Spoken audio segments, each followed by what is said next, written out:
Estamos aqui em mais um podcast do Clube Empreende Mulher, como sempre trazendo convidadas especiais que fazem parte do Clube Empreende Mulher, que são mulheres empreendedoras que têm cases de sucesso e muita experiência para compartilhar aqui conosco.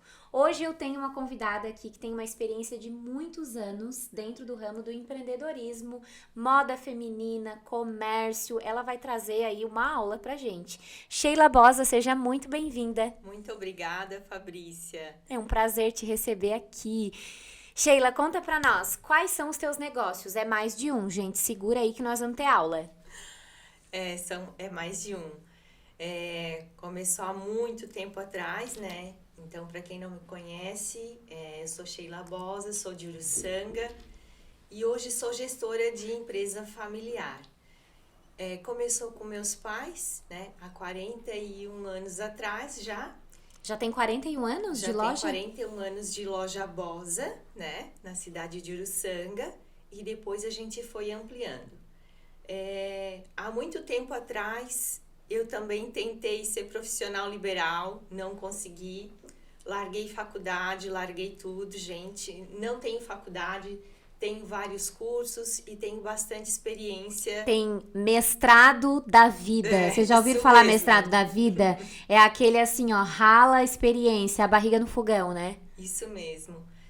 E tive a experiência de ter começado uma faculdade, não quis mais a faculdade, voltei para o comércio, né? E quis abrir minha própria loja, né? Porque, assim, empresa familiar, filho e pai, né? Às vezes há divergência, né? Aí tu pensou assim, eu não vou trabalhar com os meus pais, eu vou abrir o meu próprio negócio sozinha. Nisso tu tinha quantos anos? Eu tinha 18 anos. Bem empreendedora. 18 anos. E aí, como foi? Como foi? Foi uma experiência ótima. Lembro como se fosse hoje meu primeiro aluguel, R$800. Não esqueço o valor, gente. Quando eu tinha 18 anos, agora já tenho muito mais. Não vou falar. R$800 naquela época era o quê? Uns 3 mil hoje, né? É um pouquinho mais, né? acho. Era um pouquinho mais. Nossa, era muito dinheiro. E quando eu falei o preço do aluguel pro meu pai, ele assim... Tens noção disso, minha filha? Eu disse, tenho, vou enfrentar. E ele disse, mas eu não vou lá falar com o homem da imobiliária, tudo, vai sozinha. Eu fui sozinha, enfrentei. Porque eu disse, eu vou ter a minha loja, vou ter que fazer do meu jeito, e fui e enfrentei. Pois bem, né? Aí veio o aprendizado. Né? Foi muito bom. O aprendizado veio de uma forma em que eu pude ver que eu iria crescer muito mais, retornando à empresa familiar, porque na época eu abri uma loja de confecção feminina e também tinha alguma coisa de roupa masculina, mas eu fazia concorrência para minha própria mãe e para o meu pai, enfim, né? E aí todo mundo dizia, tu é filha do seu Edson, da Dana Vilma. Não, mas eu não vou abrir ficha aqui, eu vou lá comprar na outra loja. Eu disse, meu Deus, como é que eu faço para pegar a clientela que era fiel da loja do meu pai, né? Então não tinha como bater de frente. Então quando surgiu uma oportunidade de eu comprar uma sala comercial na cidade de Cocal do Sul, que hoje a gente também tem loja lá, e o meu pai disse, eu não tenho dinheiro. Eu disse, pai, lembra o carro que tu me prometeu quando eu ia fazer 18 anos, que eu ganhei o carro agora? Eu entrego o meu carro. Gente, imagina que com 18 anos eu ia ter essa cabeça, né? E eu amadureci rápido, mas com 18, que eu ia dizer assim, ó, não, tu pega o meu carro e bota no negócio. Não, dá o carro que eu quero andar embarcada. Então é ser muito empreendedora já, né? Eu queria fazer acontecer, né? Eu queria levar... Eu tinha um espírito, assim, muito de levar a loja do meu pai adiante, porque desde pequena eu via sempre a mãe e o pai batalhar. Bom, nasci dentro da loja. Nós morávamos... A casa onde que nós morávamos era a loja na frente, né? Dividia só uma parede de madeira, enfim. E me lembro, desde sempre, todas as circunstâncias em que a mãe e o pai fizeram para que o empreendimento crescesse. E quando chegou lá pelas tantas, eu queria inovar, porque a gente já tinha um pouco mais de aprendizado, né? De comércio, coisa que a mãe e o pai, eles tiveram que ter ali, né? Dando a cara a tapa no negócio. Então, eu queria fazer um pouquinho diferente, fazer do meu jeito, e eu achava que ia ser algo que ia, assim, sabe, dar aquele pulo, né? Mas, na realidade, o mundo do comércio, para quem entra hoje, é muito difícil. É muito difícil até tu conquistar realmente a tua clientela, até tu fazer que tu tens autoridade, né? Nome, né, Sheila? Tem muito essa situação do pessoal confiar, né? Isso, tu ter autoridade de dizer, não, aqui a loja é confiável, É produto bom, tudo, né? Ser conhecido na praça. Então, isso me relembra a história da minha mãe, que quando os clientes não vinham na loja, né? Que ela tinha sala alugada lá no centro de Uruçanga, nos finais de semana ela botava tudo que ela tinha dentro da loja, ela botava dentro do carro, né? Emprestado do meu avô, e ia para o interior para oferecer os produtos que tinha na loja. Então, assim, o pessoal poderia vir pagar, né? Quando era época de safra, né? Vinha pagar, vinha até na loja, a mãe explicava onde que ficava a loja, porque muitas às vezes passava um mês, 2, 3, às vezes a mãe voltava lá e eles assim, eu não achei onde que é a tua loja. Nossa, era muito pequenininha, né? Era uma portinha. Mas, assim, a mãe começou a ter a clientela dela e levar os clientes até a loja, até a né? loja, até fazer conhecer aonde que era a loja. Então, foi aonde deu o ponto de partida para onde eles começaram a ser conhecidos, né, dentro do comércio. E chegar ao tamanho que chegou Sim. hoje, né? E hoje vocês têm mais outras 2 lojas, né, Sheila?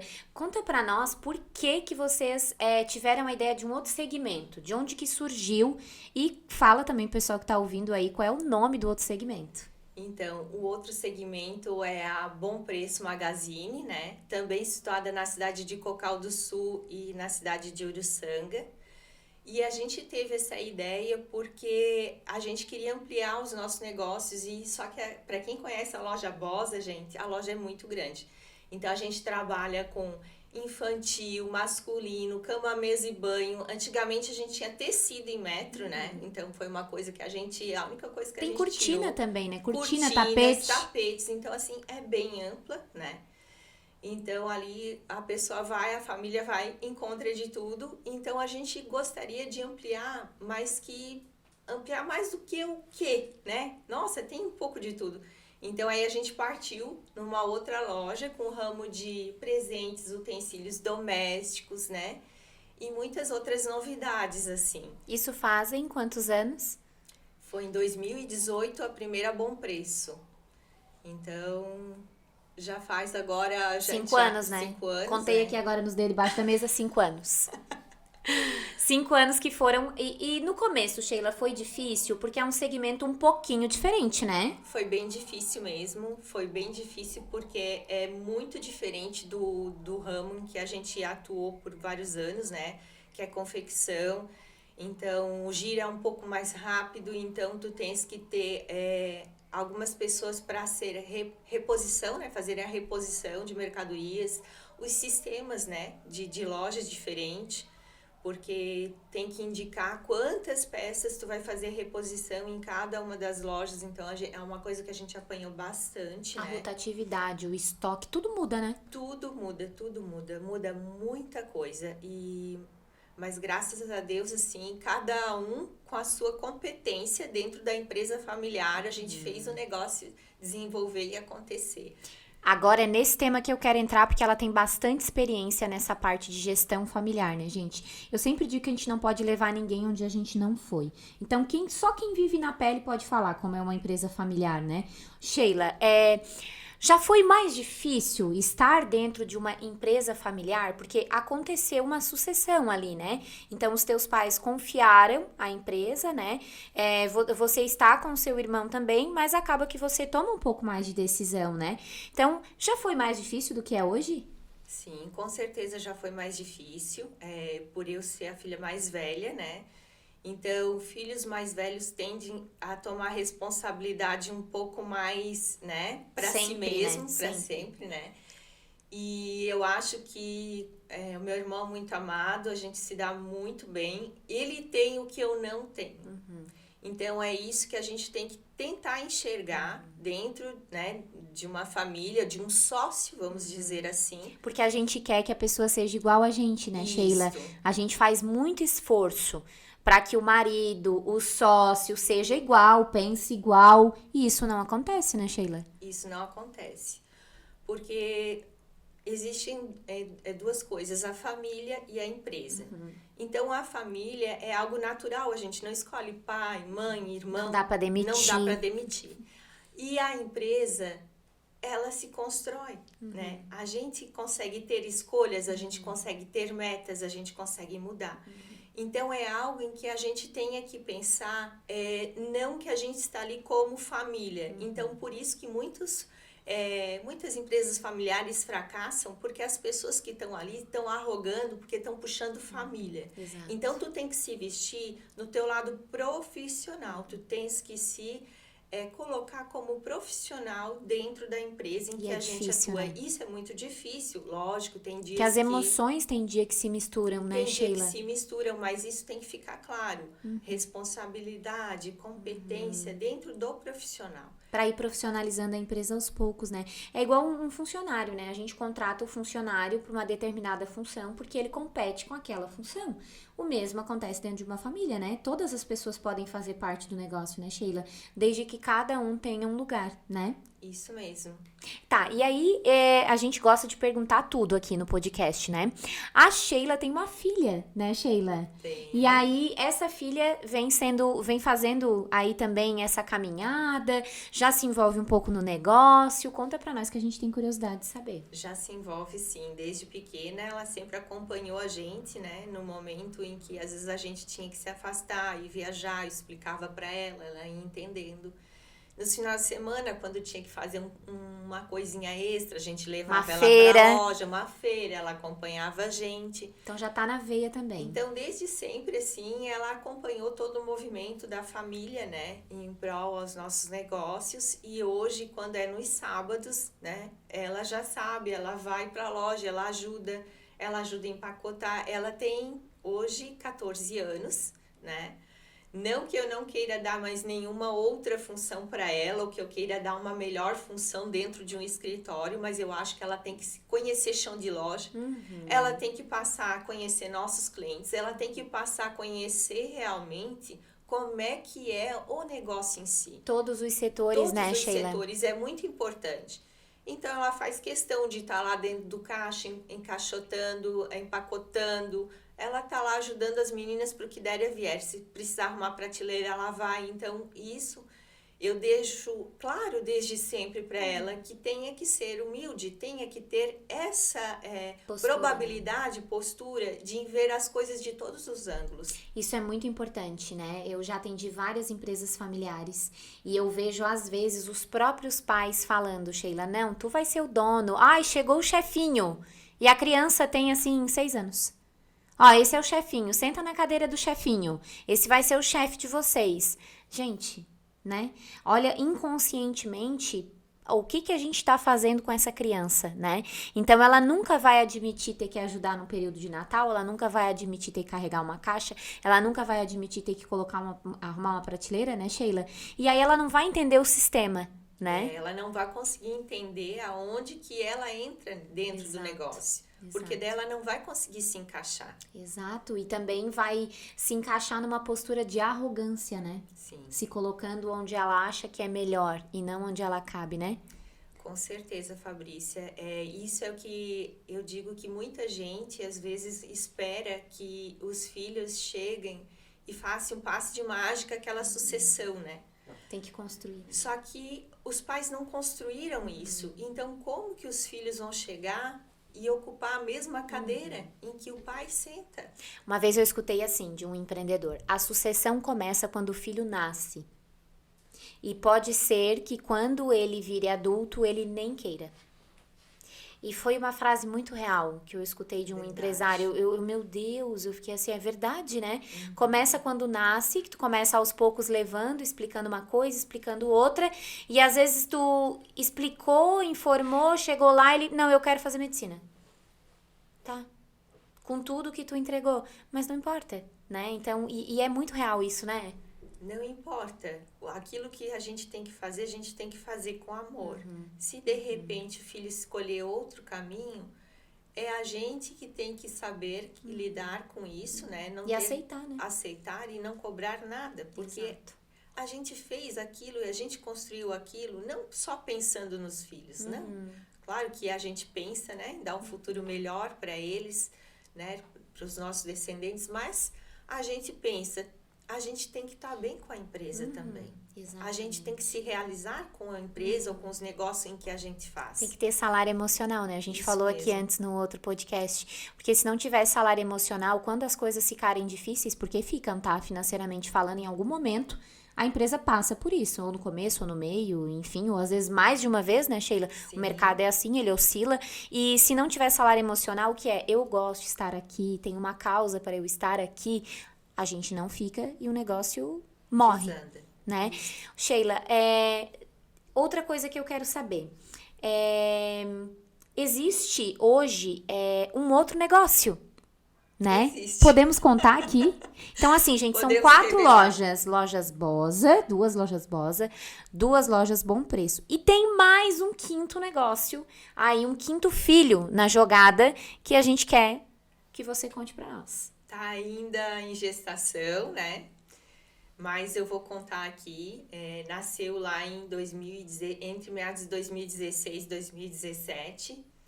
Eu e o meu esposo acompanhamos muito, né, a nossa cultura italiana e recebemos uma visita de alguns membros da Escola Enológica de Conegliano, né, lá da região lá Valdobbiadene, que é o Vale do Prosecco, lá da Itália. Então, eles vieram para Uruçanga, como se diz, Vales da Uva Goethe, conhecer a determinada uva com o nome alemão, né, Goethe. Então, eles fizeram um estudo dessa uva que a gente tem em Uruçanga e eles fizeram algo específico, dizendo que a glera, que é a uva do Prosecco, era muito parecida com a uva Goethe. E nós começamos a assimilar e fazer algumas perguntas e a gente tinha um terreno rural parado e a gente ama demais a nossa cultura italiana, né? E assim como meu marido, ele gosta de estar com a mão na massa, ele disse, eu vou aprender a fazer vinho, né? Ele não veio, os pais deles não são agricultores, né? Ele veio da cidade... Não tem vinícola. Não tem vinícola, ele veio da cidade de Itajaí, né? Ele tinha outras formações, os pais deles tinham comércio lá desde 1927, lá no centro de Itajaí. E ele resolveu plantar uva. Eu disse, meu Deus, como é que a gente vai fazer? Foi um hobby, assim. Foi um hobby no começo. Vamos fazer isso aqui pra ver se dá certo. Meu Deus, mas a gente não tem tempo. Como que a gente vai fazer? Ele disse, eu vou arranjar tempo. Não tem problema. Começou a preparar a terra 2 anos antes do plantio, encomendou as mudas e hoje a gente tem, né? Então, o cultivo de uva Goethe. E o primeiro ano foi no passado, ele fez um vinho experimental para ver se ele sabia fazer, ele fez alguns cursos da Epagre, foi atrás de alguns outros cursos. Eu tomei uma garrafa de vinho muito bom, por sinal. E aí, este ano, né, com a ajuda de um outro amigo muito importante também na nossa vida, né, um amigo que se tornou um amigo muito, muito íntimo do meu marido, né? Que ensinou ele a fazer vinho, ensinou a receita, vamos dizer assim. Lógico que cada vinho sai diferente, porque a gente não tem a receita da uva que vai sair no pé, né? Mas, assim, foi muito importante pra gente. E ele começou a fazer o vinho. E a gente está investindo, a gente está fazendo agora... com o arquiteto toda a logística da vinícola, né, para começar a fundação da vinícola. Então o vinhedo já está pronto, a gente tem um ponto de apoio, né, lá no nosso terreno, mas especificamente ainda a vinícola não está pronta. Então, creio que a partir do próximo ano a gente já vai estar com a vinícola e a gente vai conseguir fazer o nosso próprio vinho. Aí os vinhos vão pro Mastermind Leoas no Topo, né? Com Porque a gente certeza. quer consumir os vinhos. A gente já queria consumir esse mês já, né, Sheila? Na realidade é assim, esse ano a gente fez o espumante, né? Mas, Fá, tu sabe que esse espumante, o espumante artesanal, ele leva um ano para ficar pronto, né? Na realidade, o espumante em si, ele fica pronto em 45 dias, né? É o tempo que a levedura leva para consumir todo o açúcar daquela garrafa, né? Só que depois tem que fazer os giros da garrafa e ele tem que ficar em contato para que se coloque outros aromas dentro ali do espumante, né? O gás vai estar ali, enfim. Então, esse método, ele leva no mínimo, para ser um bom espumante, no mínimo um ano. Então... E você aí abre a empresa e quer que em 2 meses dê resultado. verdade. Fica a reflexão. Se até o vinho leva um ano. Fora da preparação do vinhedo, né? Porque agora em agosto a gente faz a poda, aí depois ela vai fazendo Todo a brotação, processo. todo o processo para a gente colher lá final de dezembro, início de janeiro, às vezes, ou até mesmo quase que finalzinho de janeiro. Aí a gente faz o vinho e depois do vinho a gente faz uma segunda fermentação, que é a fermentação que vai na garrafa para fazer o espumante. Aí 45 dias para a levedura consumir todo, né, o açúcar e depois um ano descansando. Nossa, é um processo bem delicado, né? Delicado, trabalhoso. O empreendedorismo tá na veia, como vocês podem ver, né? São 5 empresas já, né? Sheila, muita gente que tá ouvindo nós, eu não posso encerrar esse podcast sem falar disso. Tem dificuldade com os líderes, né? Todos nós temos, né? Toda empresa tem. Quando a gente fala de líder, a gente fala de pessoas, né? E é um desafio muito grande, né, Sheila? O que tu pode dizer sobre liderança? Era algo que vocês não tinham, hoje vocês têm, né? Então, quais são os aprendizados, assim, para repassar para quem tá ouvindo a gente? Então, Fabrícia, a liderança, o essencial é ter a consciência de se permitir avançar e se autoliderar primeiro, né? Expandir consciência, para que a gente consiga depois liderar os outros. Então, lidere-se primeiro, para depois liderar os outros. Se a gente não fizer essa busca, né, de autoconhecimento, de desenvolvimento, como que vamos desenvolver os próximos? Então, isso é essencial para uma liderança, né? Assim como trabalhar os sócios, também ir buscar, né? Mesmo que um meu sócio, por exemplo, que é o meu irmão, eu não entendo muito de marketing, mas faço questão de estar juntos em todos os cursos, porque se é algo que vai trazer benefício para ele ou para a empresa, e quando ele me falar, vamos apostar em tal negócio, Ter uma noção. eu vou estar junto, eu vou estar assertiva, né? Então, assim, buscar esse conhecimento, buscar, né, estar na busca, eu acho que é essencial para a gente poder ter uma boa liderança, né? Exatamente, Sheila.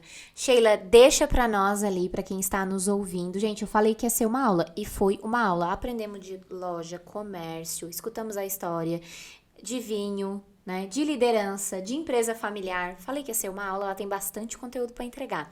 Sheila, deixa para quem está nos seguindo os arrobas dos Instagram das lojas e onde as pessoas podem te encontrar também.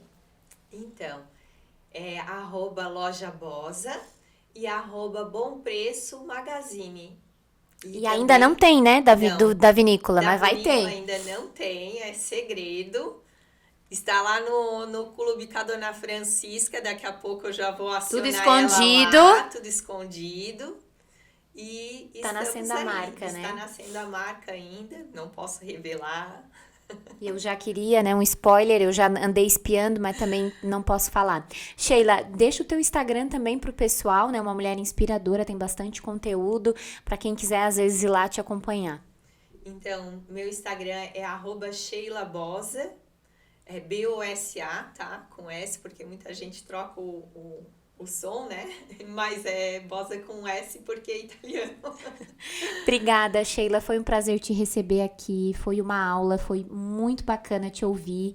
Agradeço pela tua presença. Muito obrigada, Fabrícia, por estar aqui nesse desenvolvimento com todas as leoas e principalmente contigo como mentora. Muito obrigada. Obrigada, gratidão.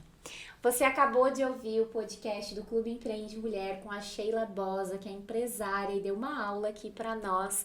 Não deixa de curtir aqui e de se inscrever no canal para que você possa receber assim que a gente colocar mais podcasts aqui e as nossas informações com as próximas leoas.